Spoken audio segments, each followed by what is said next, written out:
All right, man. I'm gonna be honest with you. Like, I haven't talked with any scouts about the off-field stuff in years, and by off-field I mean just his sort of um, interpersonal skills. But I Spencer Rattler might be my favorite college football player to watch right now because he is so tough. The quarterback for South Carolina played Georgia in some sloppy conditions. He will rip any throw. He trusts his receivers implicitly, and sometimes that's to his detriment because he has number 17, Xavier Legette, who we've talked about on the show before. And after that, there's a little drop-off. The offensive line is suspect, and he just stands in the pocket. He takes hits. You don't see the demeanor sometimes you see from quarterbacks who in the fourth quarter have been hit in the mouth 50 times, and they're sort of exasperated and exhausted and trying to get this thing over with.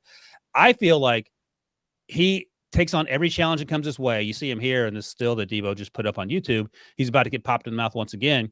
Not the biggest quarterback, but he's each week, like I said with Shedeur, he's more athletic than I remember that he is.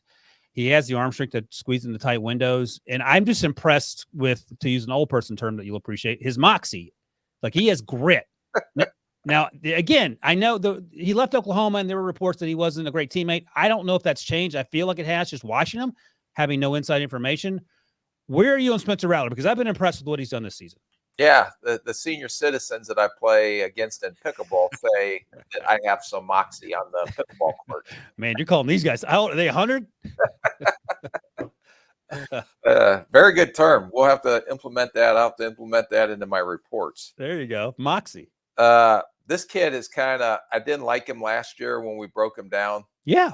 And the more you watch him, the more he continues to grow on you. I mean, he's got the arm talent. He can make all the NFL throws. This kid gets hit in the mouth and continues to get back up. Every time. The athleticism to make some plays with his legs.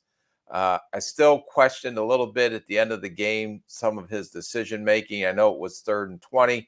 They're still in the game, and he throws the interception there. He kind of forced some throws into coverage late in the game when you'd like to see him live for another down, maybe take the check down that was open underneath and then go forth and then try to go get it then. So some of that decision-making in that critical time, because they hung in tough with Georgia at the end. Yeah, they did. But other than that, the release, the sense of moxie that he has to there it is. Position has really changed my opinion on him from where I thought I saw at Oklahoma, just TV scouting, and what I saw last year when we thought he potentially may come out. But this kid is going to start moving up draft boards as well if he continues to play the way he has. Yeah, I was talking last fall. I was talking to a scout about him because I thought maybe he would come out, and he said, "Look, man, here's the deal. He's a developmental quarterback. Everyone wants to make him QB1, which he was a couple of years ago, going into that season in Oklahoma where he got benched for Caleb Williams. And the reality is, when you watch him, he had a lot of growing to do, and it felt like he's made those leaps, and that's part of the argument, I suppose, for going back to school and getting more reps. But again, people leave and stay for different reasons. All right, here's I have to laugh every time I preface this. Here's my sort of 30,000 view comp for Spencer Rattler. You want to hear it? Oh, God. I know. Brace yourself.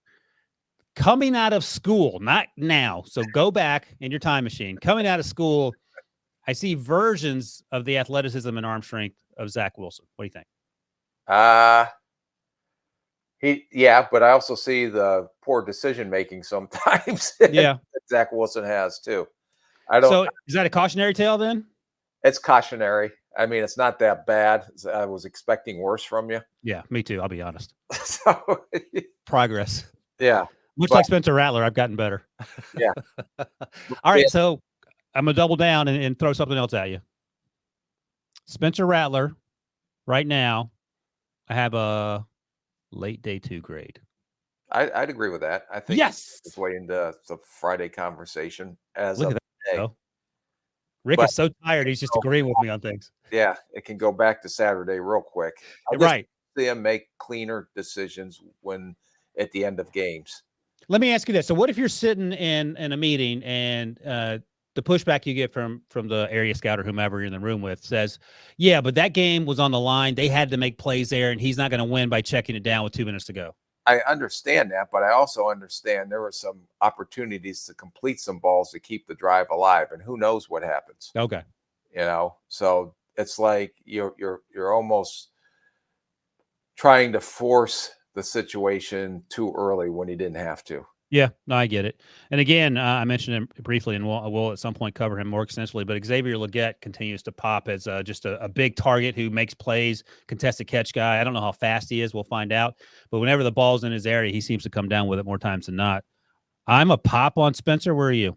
I'll give him a pop this game because it Yeah. was in Georgia and conditions and hostile environment, and he didn't totally how do you say it Meltdown. meltdown. Yeah, meltdown in the bed. I think. All right. We're going to stay in Georgia, go to the other side of the ball there. And we talked about Kwame Lassiter, the cornerback out of Georgia over the summer. I didn't love his 2022 tape, the games that I saw.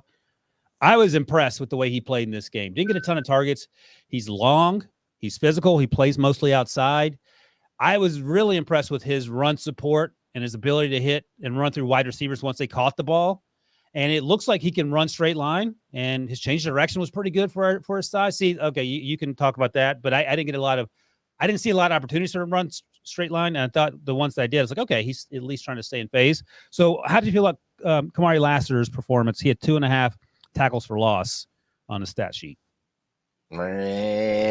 Interesting. So you were higher on him than I was over the summer.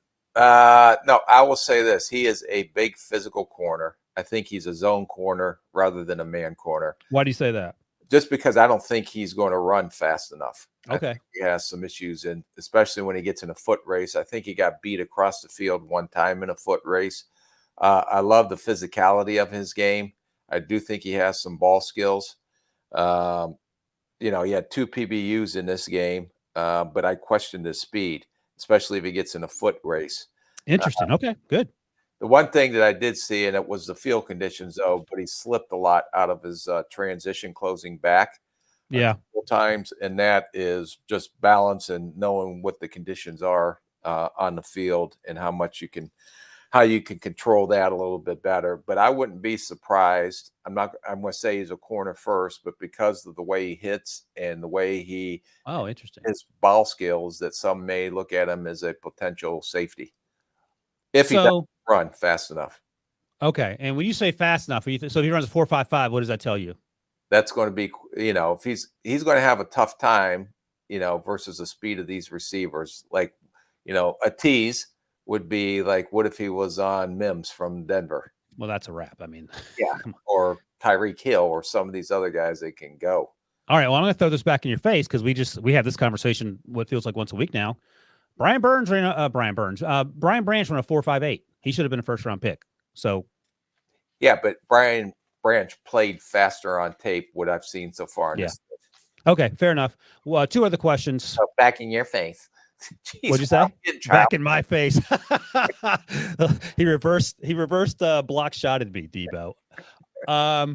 The other thing is Kwame Lassiter versus Keely Ringo. Who are you taking first? Lassiter right now because the physicality part of his game. I think he's more physical than Ringo. Okay, I agree with that. Ringo ended up going in the 4th round to Debo's Eagles.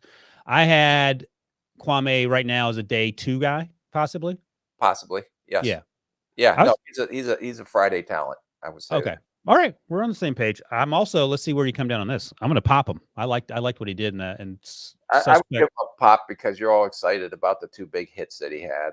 But I'm giving him a pop because of that, but also because he stripped the receiver of the ball or made some plays with the ball in the air twice. I started him with 2 PBUs. All right, Debo was wondering if we're going to get a drop ID on that one, and nope. Pop so far. All right, we're going to stay on the Georgia sideline. Going to go to the offensive side of the ball. Haven't talked about this guy other than briefly in passing, talking about Josh Edwards' mock draft last week. Again, you can check that on cbssports.com.